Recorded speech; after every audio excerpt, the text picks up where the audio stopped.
Paldo na naman si Dong. Bakbakan to the max. Safety first tayo. Ingat-ingat na lang sa mga live wire, mga kuryente.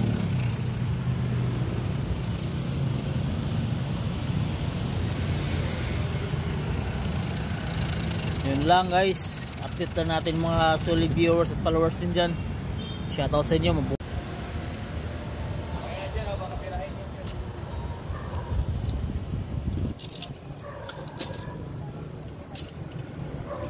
Bakbakan to the max, overtime na naman.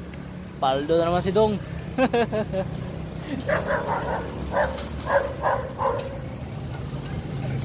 Nahatak na Brad.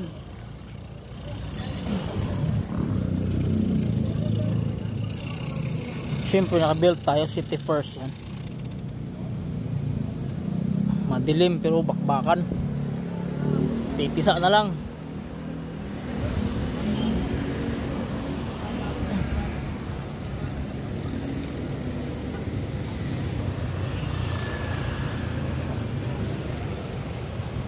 Bakbakan to the max.